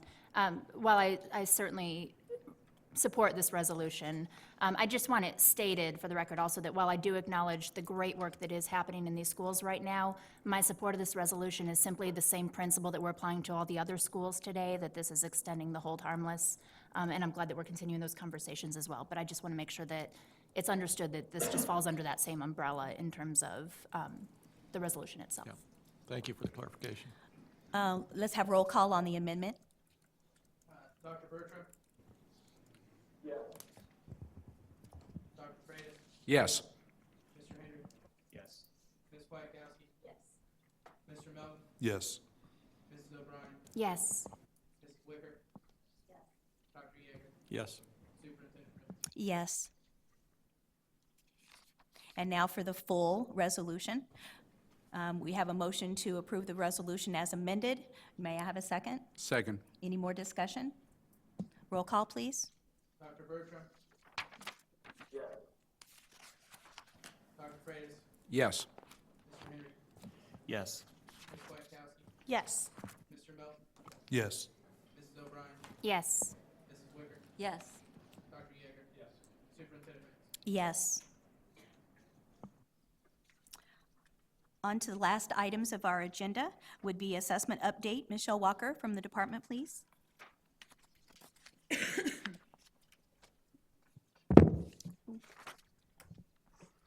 Thank you, Superintendent Ritz and members of the State Board. Just a brief overview today because I know we have lots of information to share next week. Hopefully you can hear me okay. I guess that thing doesn't move. Wanted to talk about 2 topics this morning and certainly answer any questions that you might have. The first one is formative assessment, and the second one is an update on ISTEP and IREAD 3. Let me go ahead and go to the first slide. Whoops. So following the approvals in November and December of the formative assessment for 310 and K2, we did receive some clarifications from schools as well as vendors. And so we've done the final calculations, and we checked with state board staff. They did ask us to go ahead and bring that final amount to you next week during your meeting and have you review that one last time so that we can have full approval from this group. So we're ready actually to disperse the information as well as the amounts for both master contracts as well as local contracts as soon as you approve that in February. So I know it's on the agenda for next week. In your packet, you'll actually receive the final list of schools, their allocations, and we'll be asking for your approval. Sarah? What types of vendor and school clarifications are you referring to? So some of the vendors actually have products that depend on how many students are in a class or how many kits they're going to use at a grade level. And so we went back and calculated the maximum amount for each of those to make sure that the monies were there. So that if a school is using more than one kit in a grade level, those dollars have been allocated and are available if the school will need those. And how much variance was seen from what was originally? I didn't bring that with me today since that's on next week's list, but Okay. we'll certainly have that for you. Okay, and then one final question. I know that it's on our agenda for next week then, but at what point can schools actually depend on having their funding for K2? And I formative did ask our assessments? finance director that question, and certainly she indicated as soon as you approve, they're ready to go ahead and do the allocations, which would take about 2 weeks. I think one of the things that we want to ask state board staff to do is to quickly give the information of your approval to the state budget agency, because we'll need their final approval as well. So we'll do the behind-the-scenes work while we're waiting for the state budget agency to approve what you provide to them next week. But realistically, it could be March then before they're receiving? No, I think, February. I mean, I think we're thinking within just a few days of the approval from the state budget agency, so we will get everything ready to go. So we're expecting it to go out in February. Okay. Carrie?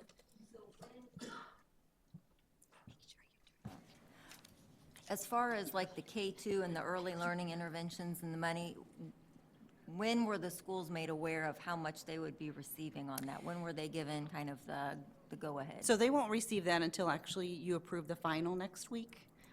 We, just with K2 as well as 310, we indicated all year long that they should be using those tools and that we didn't know exactly how much money they would receive, but certainly once we calculated 310 and then we're able to look at K2 dollars. So that's what you'll see next week as well as the 310 and the K2. My concern is, you know, the schools that are unsure of how much money they're getting, and it would be nice to think that they could afford to do these things without this grant money, Right. but there are a lot of schools who can't. And Absolutely. so, you know, I've heard from several schools and corporations who are, you know, have been waiting Most patiently to anxious, find yep. out how much money they're going to get to reimburse themselves. Absolutely. And we're looking forward to having an enrollment period this spring so that we can do all that work over the summer and then they can hit the ground running in the fall. And I think that was, you know, part of it when I was approached with some of the questions. I felt like we had talked about some of this, you know, last summer, and I felt like I almost, you know, are you sure you haven't heard? And there was not some, you know, miscommunication. And so I'm looking forward to them knowing that they're going to receive this. Me too. Me too. Thank you. If I may just follow up. Yes, too. Sarah? I think part of the confusion in the field was based upon the fact that we had a vote on the K2 allocation, so people assumed at that point that the logical next step Right. would be that they would receive their funding. So it coming back at this point, I'm not sure that that was clearly identified or communicated to the field as well. So I think that is part of the issue in terms of schools being confused. I would like to ask, I know you said this is on our agenda for next week's meeting. I would like to ask that we potentially have some sort of a timeline identified that we can discuss at next week's meeting to look at how this formative assessment grant will be implemented in the following school year. I think we need That would be to great. allow our schools to make more informed decisions on how they want to proceed with formative assessments with a more realistic view of when they can expect those monies to be returned. And we actually have some ideas on how we'd like to change the application form and things like that. So that'll be a great conversation. Thank you. Thank you. Madam Superintendent? Yes. Didn't, in the past, didn't we identify a line item ballpark, for lack of a better term, pot of money that would be available K through 2? Yes, So in July, actually, we started the process of saying, here's, if we used last year's enrollment numbers, what the allocations would be. So that we did start that process, as Ms. Wicker was referring to, thinking about last summer, so that information was out there and they had some idea of what the dollars might be if every student participated. So I think one of the things we didn't want to do is have them wait, but to go ahead and use formative assessment tools if they felt like that was appropriate for their students. And so that's what they've been doing. And I think there were several conversations also about early intervention dollars and other dollars that might supplement that. And so it's been a long journey, and Yeah, glad to bring it to a close. That helps me, thanks. You're welcome.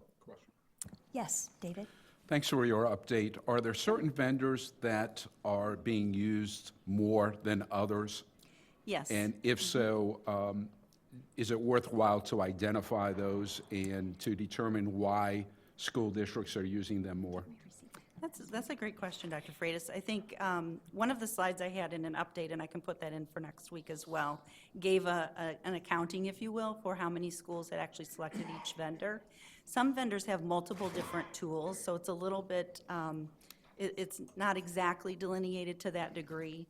But I think your question is a good one, and I think really, especially towards the end of this year, when schools have had a year to use the tools, that I think having them share best practice and what worked well and what would they maybe change in the future is great networking among schools themselves. So that's something that certainly I think we would want to consider.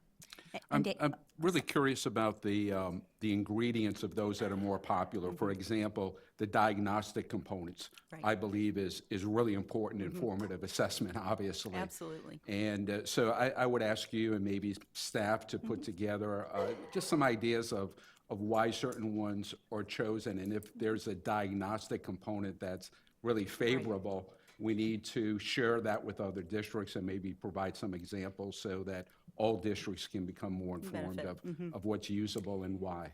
And really, the purpose of formative assessment and diagnostic tools really are to identify those learning needs for students. Right. So we're excited that so many folks were participating. And I think in the last board meeting, you received that kind of information regarding the vendors. And so you Right. can go and refresh your memory a little bit. Yeah, I we can had add an it to array of that. vendors, but what I'm looking for is I want to drill down Right, to right. why those vendors are selected. Sure. Because maybe the long-term policy decision is that we identify one or two vendors that are particularly terrific and try to drive the price down on some of those, cut a better deal for school districts. If that's what they want, you know, but it would seem to me as a superintendent, school board, they might be interested in that. Leanne? So to address that a little bit, one of the vendors that was on that list was one that the state had provided from years before for all schools. And so as I've talked to different schools across the state with the different standards and a new test, many selected that because they didn't feel the same formative assessment, because it was one more thing that they were going to have to teach teachers a new assessment to use. So it'll be interesting that now that we've had our new assessment, and as we move forward, their if feedback is. they feel that that is still a good measurement for them. I think most of them would tell you they'd like to reserve their judgment until after they see their spring ISTEP results, probably for 16. But I think these are really good questions, and certainly want to make those tools available, and the main purpose, again, which is really to improve instruction. The second topic I had was a little bit of information about ISTEP and iRead. And certainly this is one that has a little bit more information than what was on this slide when it was submitted by the deadline, of course. This was submitted prior to our statewide readiness test, which did take place last Wednesday on January 20th, and wanted to give you some feedback on how that went, what we're doing as a result, and certainly give you a chance to ask some questions. So as in the past, we've actually done a statewide readiness test probably for about the last 4 years. And the purpose is twofold. One is to see if local school corporations have their network infrastructure configured properly, if they have the capacity to test online, if they have the right bandwidth, if their operating system is going to be working during operational testing. So it's part of that equation, I guess I would say, is the local, really figuring out whether or not that school corporation is going to be able to deliver the online test effectively. The other half is certainly looking at the vendor-provided platform. Pearson's platform is known as TestNav 8, and Rich Young has been here several times, so he'll be here next week as well, and he can certainly give you more information if you have questions for him. But the TestNav 8 program or platform has been used for several years, actually, for millions of students, but Indiana is always a unique situation. So a little bit about what we found last week is something that's not new to us, but I think every vendor that we will have probably for the future will want to be very aware of the fact that when we do a statewide readiness test, our schools are very good at following directions. And so when we give them directions and say the readiness test will be from 10 a.m. to 11 a.m. Eastern on this particular day, that is when they give students, or actually students don't have to be a part of it. So they have someone at those machines that will be used during online testing, testing the system. And so one of the things that we always need is extreme ramp up. And so one of the things that we did find with the TestNav system is that it didn't ramp up as quickly as it needed to. So for about 20 minutes, the first 20 minutes, we did have students that were unable to log in as they should be able to. And again, when I say students, it could have been an adult, so I don't mean to mislead you there. But so one of the things that we, as you can imagine, we actually have calls with Pearson every day that we're doing some of this readiness testing. And so we talked with them in the afternoon on the 20th, wanted to know basically root cause analysis, talked to us about why this happened, how many actual tests were completed, how many logins were there, and so on. Half of the state, and I think one of the speakers might have mentioned this earlier this morning, had a significant snow delay or closing, frankly, and so they didn't do the statewide readiness. So that was another concern on our part, to be totally honest with you, that we had maybe half of our schools participating, and so we were concerned about the ability to ramp up the system. So we did obviously have a call with Pearson the second day because the other half of the state was participating in the readiness test. And then certainly we had some schools that wanted to either try again or for whatever reason, we had some schools actually closed both days. And so we did have some testing occur on Friday as well.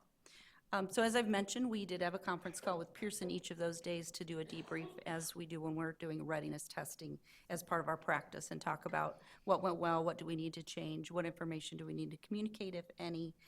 And so over the weekend, they compiled a report for us, a brief 3-page report that we sent out last evening to corporation test coordinators.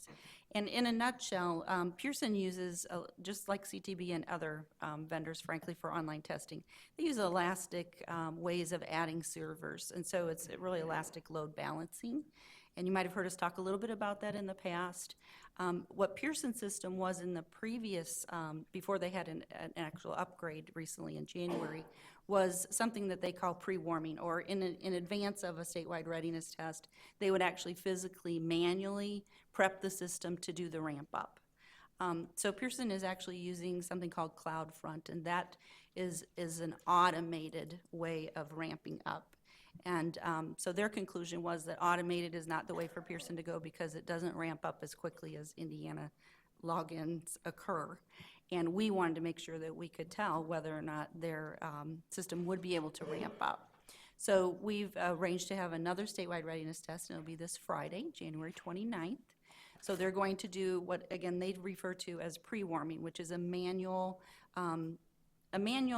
telling the system, frankly, the night before a statewide readiness begins, we're going to have lots and lots of users. They're going to log on very quickly. We need to have a lot of capacity right away.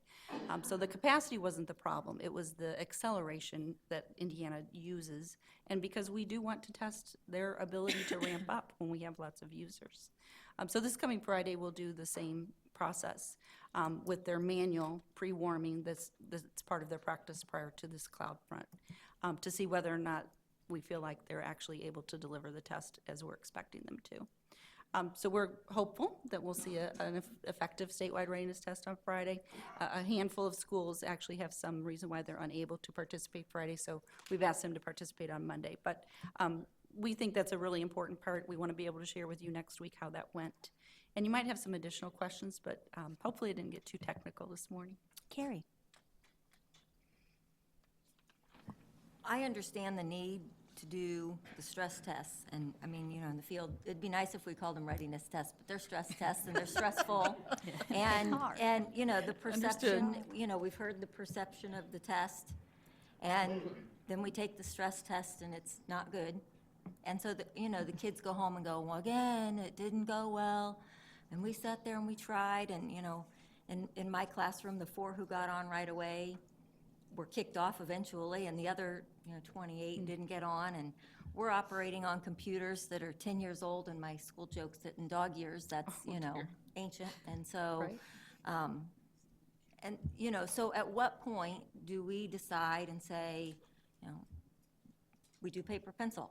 And at what point do we say, at least then those students would go home and say, we know that paper pencil works because that pencil never, give me a sharpener. And I don't want us to get into a position, would it be ideal if we could all use technology? Absolutely, if everybody had the technology and everybody had the capabilities. But I don't like getting into the position of a month before the test, we're scrambling to print tests and we're trying to decide who gets paper pencil, and it's not fair to, again, it's not fair to the kids, it's not fair to the teachers. And so at what point do we say, if you can do it, great, and if you genuinely feel like you can't, you are professionals, you are educated, you are educators.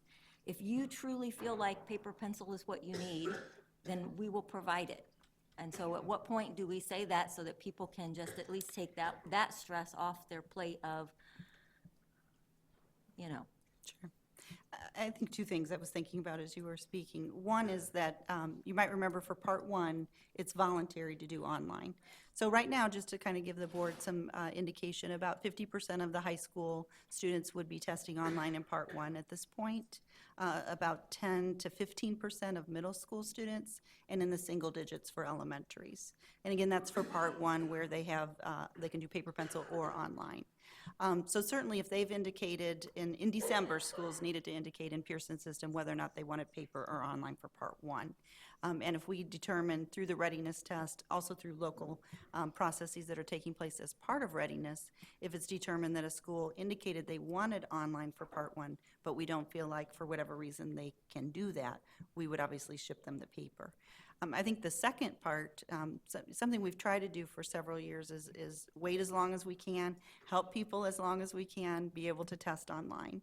And I think we've learned that that's just really challenging for the field in terms of making arrangements, and really, they want to test online, but they're not sure they can, and we send engineers to help, which is part of our process, but we've decided that we need to do that sooner, and that we want to try to lock down by the end of February all of the paper versus online for Part 2, which I think was another part of your question as well. And I appreciate that, because it is, again, it's one more stress in a system that's already stressful, and waiting until the last minute adds to that pressure.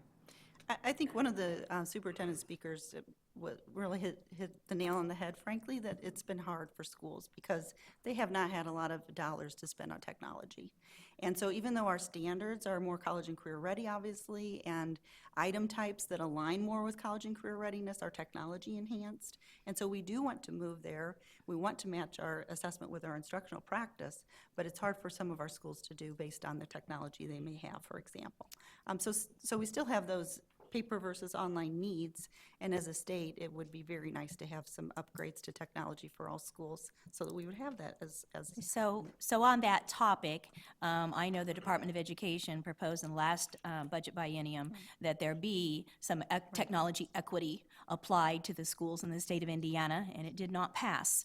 And so I would ask everybody here to talk about the importance of that with our General Assembly, because we just simply have to have some technology equity amongst our schools and really amongst everybody in the state of Indiana.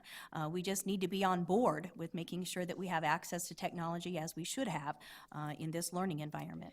And certainly, you mentioned learning, and really the main reason for the technology is for teaching and learning. And then as a side benefit, use that for the assessment. Steve? Thank you. Good morning, Dr. Walker, and thank you for your presentation. Just a couple of questions. Sure. Do you know, or staff, do you know, will Pearson be here next week? Yes. Yes. Okay, and they'll be prepared to talk to us about what happened and Absolutely. Okay, so I'll stop there with that part of it. Is there a timeline or a deadline for schools to change their minds from electronic and move to paper pencil, and have we already passed that timeline? So, no, that's part of the readiness is to determine the indication that was made in December, is that going to work for a school? So for part one, again, part one, they could opt into either paper or online. Right. So right now, the readiness test we're doing, some site visits, we're actually doing about 60 site visits to look at systems with schools that had questions, helping them know whether or not they are going to be able to successfully test online so that they can switch to paper if needed. So that process is ongoing right now and will be completed actually within the next week or so. So that the paper documents are ready to go. We've got an additional overage ready so that if they need to switch to paper, So we can do that's that. for part one, correct? Yes. Okay. So schools still have the opportunity to contact the DOE and say, okay, we're giving up on Right. the electronic version and we're going to paper Yeah, pencil we for asked part them one. to do the statewide readiness this Friday so that we have a little bit more data on the sites that think they need to change, so that we actually have evidence to say, right, we understand, we have an obligation to determine whether or not it's possible, and if it's not, then we have paper as the backup. Thank you. Sure. Last question, maybe, is you said last Wednesday we did the initial stress test. What'd you call it? Readiness. Readiness. Statewide readiness Readiness test. test. It's supposed to be readiness. Yeah. But we're Readiness stressing test. the system. Yeah, Right. stressing the system. Okay. And then you said there were some schools that followed up and did something on Thursday and maybe some that followed up on, how'd Right. that go? Yeah, it went very well. Why? We had, I think because they realized they had to actually do manual ramp up of their system, and so they did that on Thursday and Friday. Pearson from a made Pearson adjustments. perspective, yeah. I mean, I think, if I'm understanding your question correctly, one of the things we want to do is make adjustments in real time as we see issues that are happening. One of the things that we've talked with our Pearson partners about is that during operational testing, the department requires to be able to see into their systems and be monitoring the system on an ongoing basis during operational testing, so that we can see, are there peaks and valleys, are we concerned about students being interrupted, so that we can actually see that that's part of our due diligence to monitor their system as well. So one of the things we expect is for them to make very quickly adjustments in their system if need be, and that's what they did on Thursday morning to make sure that the students could log in without interruption or without being having that ramp up not go as quickly as it could. Now, we want to make sure the entire state is doing a statewide readiness test this Friday because we want to mimic more closely what we're expecting as all users. And again, Snow kind of put a monkey wrench in that last week. But And Will, to the best of your knowledge, do you have any idea if Pearson will be able to inform us of the results of that test on Friday, ramp-up test on Friday? So I would hope so, because one of the things that we've made clear is that we need information, we need it very quickly. We So wanna they'll be able know- to report to us on the Right. 3rd? We're asking for really statistics and data on what's happened. How many students logged in, how many completed the session, how many were unable to log in. Some of the kinds of things you're asking are the things that we want to know more about so that we can adequately decide whether or not schools are going to be able to Okay, test thanks. online. Appreciate it. Yes. You're welcome. Yes, David? There's been a few issues that I raised for several years now. One's validity, reliability. I won't hop on that. I'll wait till next week and have all my questions aligned for you. But the other question I want to raise this morning is the notion of online versus paper and pencil. And for many years, when I raised that, the response was that they are equivalent and there's no difference. And then several meetings ago, we discovered that there is a difference between a student taking it online and those that take it paper and pencil. And so we had a statistical fix to correct that particular anomaly, and I appreciated that and felt comfortable that we were doing the right things for schools and teachers and students. So my question is a proactive one. Are we trying to do something up front with Pearson to ensure that they're equivalent? Or are we living the new normal, as they say out of Washington, everything's a new normal, is a new normal that we're going to have to statistically adjust either paper and pencil or online at the time that results are released back to us? Sure, great question. I mean, so we've always looked, and to your point, asking in years past, so whenever we give a test in more than one mode, we do the analysis to see if there's a difference at all. And that difference has been so negligible, we have not brought it to your attention. When we did next generation assessments, though, with technology-enhanced items, we found there was more of a difference. Actually, in some grade levels, paper performed better than online, as you might remember from Right. last fall. And so one of the things we want to do always for the future is to bring that to you and have you as a group decide whether or not we should make any adjustments. We can bring a recommendation to you, but I think we want to look, as we always have, to see if there are any differences at every content area and grade level, and to share with you what those differences are so that you can determine if that would warrant making an adjustment in the scores. Should those adjustment decisions be made before students take the test? They Or actually can't- afterwards? yeah, Because great, yeah, if thank they're done afterwards, the implication is that we're gaming the system in some way. Shouldn't we do those up front through statistical analyses, through So I think Pearson? The challenge, I think, is that until students actually take the test, we use the results to determine whether there was a difference when they actually tested. So I think it's a great question to think about, can we be proactive? And I think building the items so that they're comparable in paper, Right. pencil, and online, some of the best practice things that we do to prepare to make them as much the same as we can, and then looking at the analysis of the data to determine if we need to make adjustments. So we do that correlation up front as we're looking at each of the questions, selecting and items, teachers and right. others are involved in that Right. process. But you're saying it's not an exact science, that we're flexible enough Right. that we do the best we can up front, and if after we give the test, there's significant variation due to I not think student any scores, but the variation, test right. itself, Mhm. that variance we fix at that point in Right. time. Okay. I mean, as you might remember, we made even 1-point adjustment in Right. October in some grade levels. And so I think we want to share what those differences are and determine whether or not they need to be adjusted. So the determination whether or not to give students a test online or on paper, if I was a teacher, superintendent, principal, is there one that's better than the other?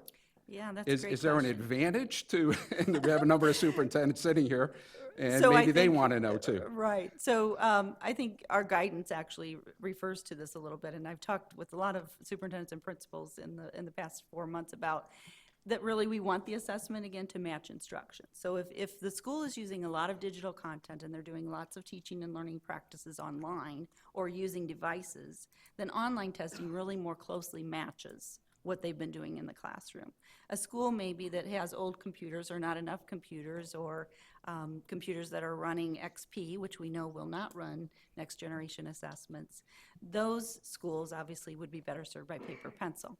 So I think it's not really cut and dried in terms of, as a state, we're going 100% online, which we are trying to do for Part 2. And I think because we want to match college and career-ready content that's best assessed in the online environment, that makes sense. But I think especially Part 1, we want to make sure that we're giving those options to schools so that those open-ended item responses are matching the instructional practice at the school.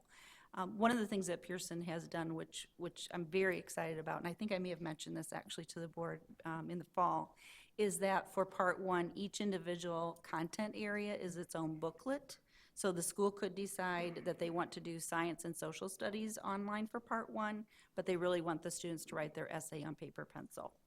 And so they can make those decisions by content area in Part 1, which I think is a great advantage. Thank you. You're welcome.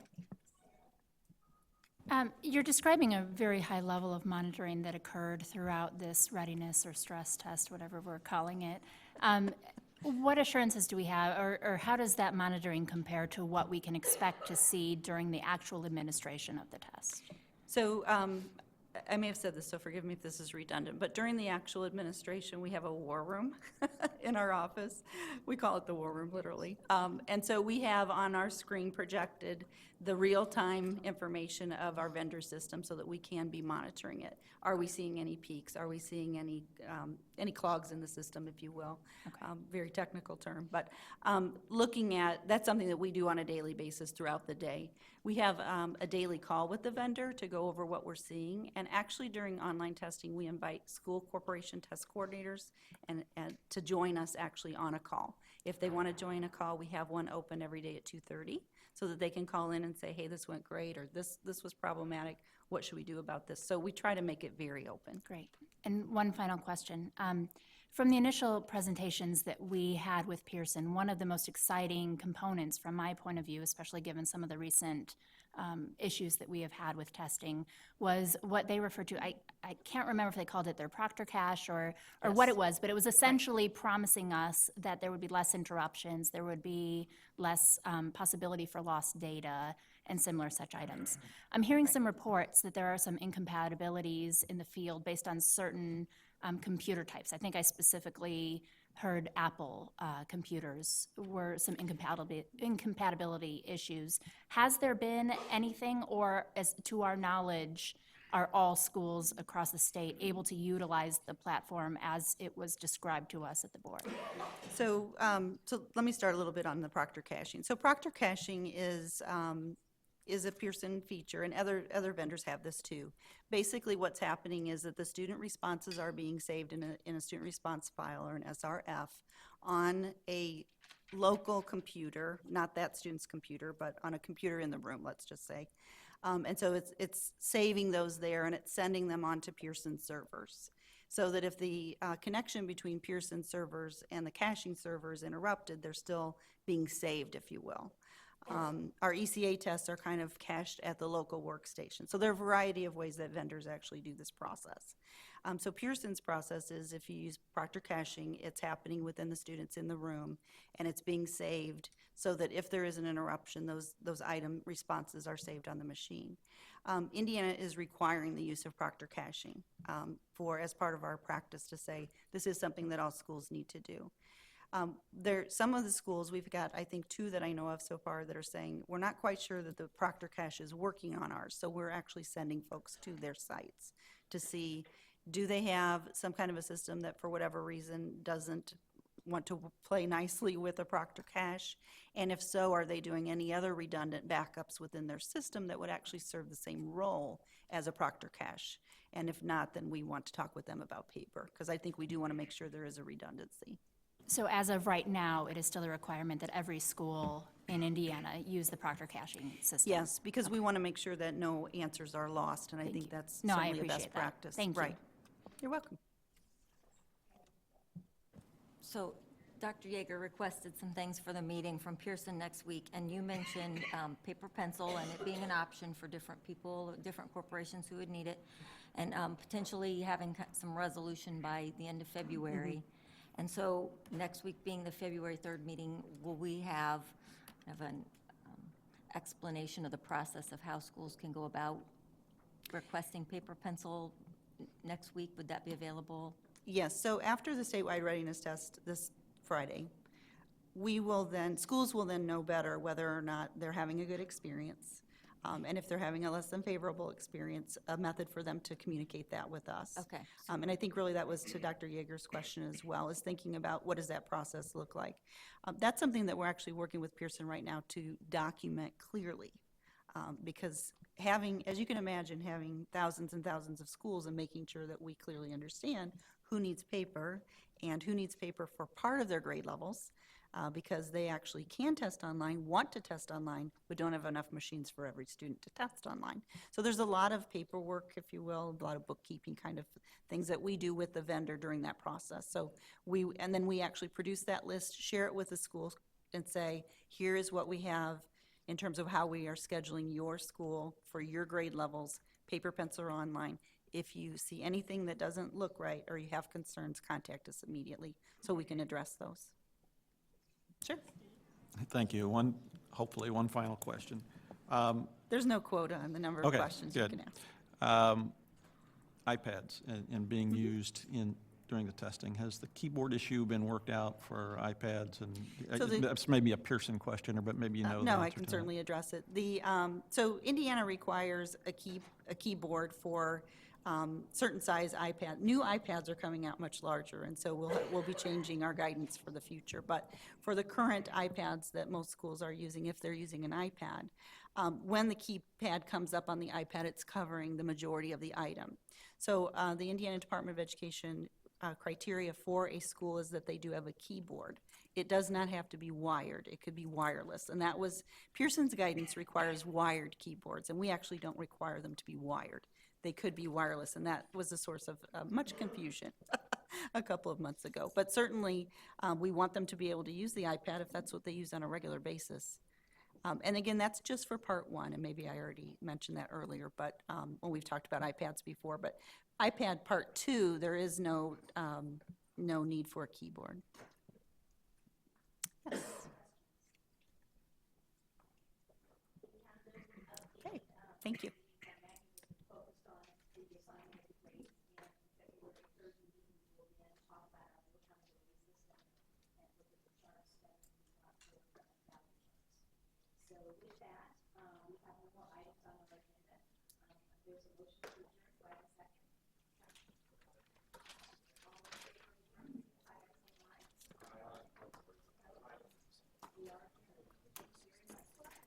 Thank you very much.